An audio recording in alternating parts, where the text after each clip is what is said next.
Life, liberty, and the pursuit of happiness. The pursuit of happiness itself can be a bit tricky. How do we actually be happy? It's not that black and white.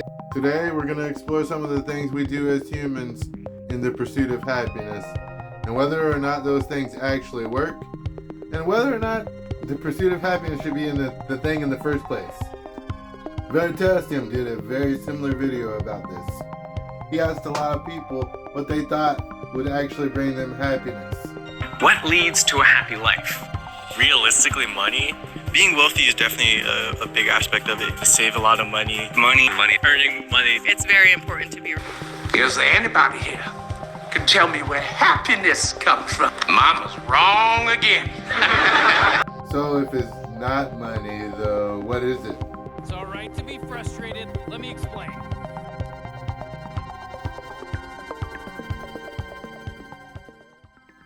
As a poor person, as most of us start out as, or even as a rich person, but firstly as a poor person, we assume that the attainment of material wealth will help us to fulfill the needs that we're unable to meet at this time, given our financial situation. However, there actually is a point at which once you attain enough to actually satisfy your needs, money actually stops making you more happy. And all of our work, it was for nothing. Bingo! Obviously, though, people continue to gain and amass material wealth after they've reached this point, in which case, like, what's the point? It actually seems that the attainment of material wealth becomes a hamster wheel. When you are poor and lacking, you feel like you can't stop the grind because you won't survive if you stop. But on the other end of the spectrum, if you're rich and overflowing with goods, you can't really stop either because you have so much momentum. Could you imagine if Jeff Bezos decided one day that he didn't want to run Amazon anymore? Not only would he not be able to sustain his lifestyle at that point, but so would other millions of people who are employed by him in his business model. It's not like you can just up and quit. In a way, the attainment of material wealth, whether you're trying to get it still or have already achieved such landmarks, it seems to be a prison in and of itself. In an interview with Joe Rogan, Elon Musk admitted that no one would want to be him. And a lot of people think, that attaining the kind of wealth that Elon Musk has is the ultimate goal as human beings in life. But they're wrong. Wealth can be extremely isolating, especially if you're a celebrity. You can't trust anyone. Like, your closest friends when you're poor, you know they're your friends because you don't have anything to offer them. If you're a billionaire, though, everybody wants to be close to you. Everybody wants to be your friend. You're never sure who actually has your best interests in mind. Not only that, but your life can be overwhelmed with meetings, your endless obligations just to keep all these businesses or whatever your wealth machine's running. You can't stop. It's an endless cycle, which leads to, for a lot of people, burnout, and sometimes the worst case scenario, a lot of celebrities end up unaliving themselves because they see that there is no way out of this cycle. There's no fulfillment to be found in this cycle. A lot of people, they end up instead, though, chasing addiction.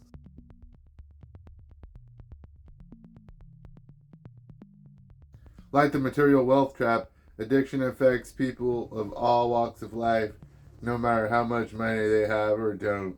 Obviously, people in poverty zones are extremely influenced or subjugated or whatever word impacted by addiction, as we see from the rising opioid epidemics.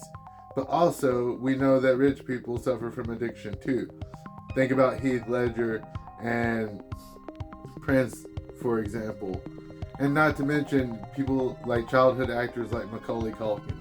It seems to be a thing that addiction, whether you have enough money for it to impact you financially, still destroys you if you have too much money to be able to stop.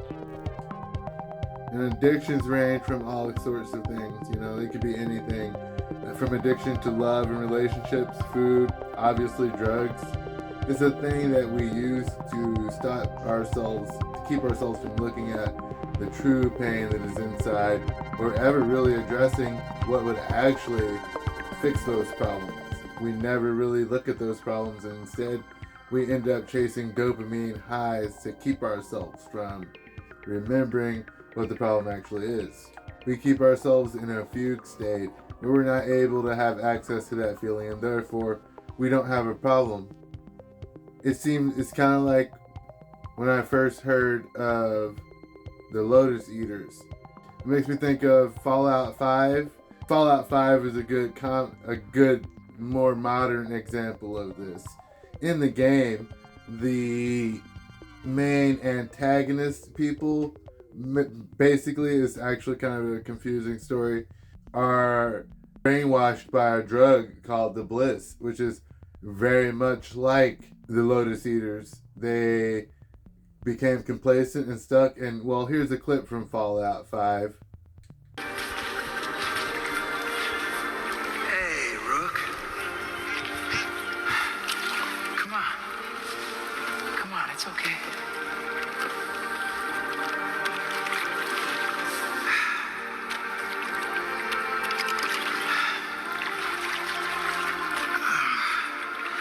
I know you're here to take me back.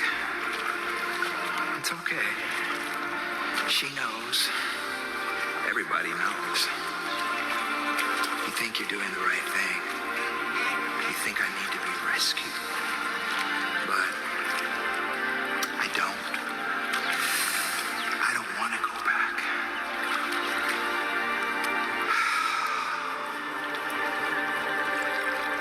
Ever.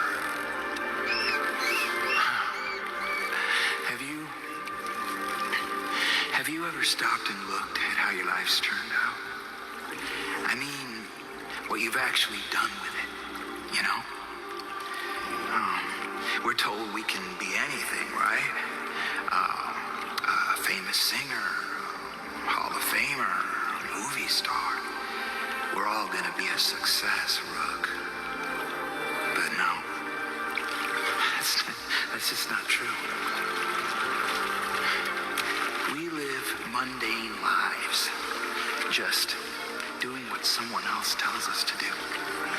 Day after day. Everybody thinks they have free will, but come on, when's the last time we did something that wasn't required? Demanded? Nah, Rook. We don't live our lives. We live theirs. We think we have free will, but that is just a lie, an illusion. Oh man, I am so done with that. I am done with being the yes man. I am done with being the errand boy, and I am done with being the garbage collector. I'm so done. Because if that is real life, then what is the point? This place gave me the chance to become something I thought I could never be.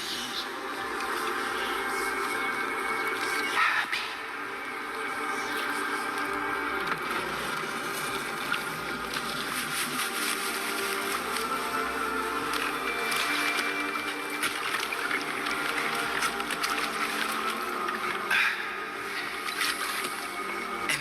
Rook, isn't that the only thing that really matters? Happiness.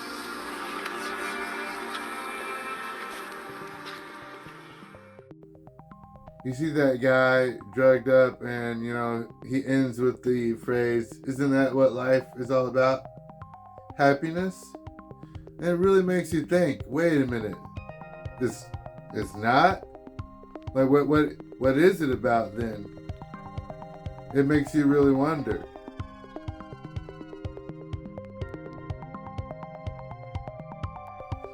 It's a thing, happiness. Someone described once that happiness is something that it's a response to when something happens.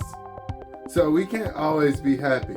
No matter what we do, we can have an inner sense of peace and joy, but happiness depends a lot on external circumstances. For example, being poor or rich really depends on a lot of external factors that depend on other external factors. How much money you have, how much business opportunity you're given. If you are depending on material wealth, for example, you will never be able to find happiness in that, because material wealth is something that can come and go. Just like with addiction, the thing about addiction is you're chasing a fleeting feeling, a feeling that you can't possibly sustain or last forever. Even if it's a thing of love, relationships can end at any time. Like if you're addicted to just being healthy, you know that being healthy is a temporary thing.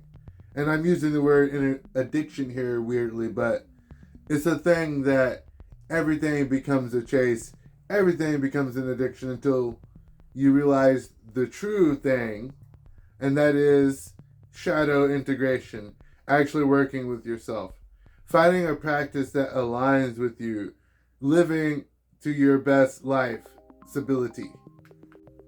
If life's not really all about happiness, then what is it about? What do you think it is? Let me know in the comments below. But before we get to what the true meaning of happiness is, I want you to like and subscribe. Yeah, that's how they get you. But no, we're about to move into what the true meaning of happiness, or if happiness is the thing, what exactly is it that we're actually looking for to make us feel better?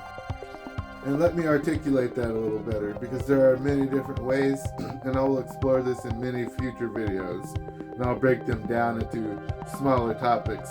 But the only way to actually achieve happiness, and really it's not even happiness, it's more so attaining acceptance, or acceptance, that is, will bring you into a state of allowing the universe to be and being able to be content with whatever it is that comes up in your life, because you won't be able to control external circumstances no matter what. No amount of material wealth is going to gain you joy. No, you can't be high enough long enough to be happy forever. And even if you could be happy forever, it won't stop you from experiencing life's ups and downs. Bad stuff still happens. Even if you were a billionaire in the happiest, relationship with everything you could possibly want, you can still fall down and break your leg. You can still get a very bad illness. And if that took away your happiness, then what was the whole point? I found that the only way to be able to be at peace within your human shell and within the universe that you live in is to live a life that aligns with you and the way you, particularly in your path, connect with the universe. Whether that's through a spiritual practice, whether that's through meditation, exercise, whether that's just playing video games. Being your true authentic self and living in alignment with your true goals is the only way to really attain this level of spiritual, emotional wealth. And this comes with accepting the bad and good and trying to integrate the bad into the good.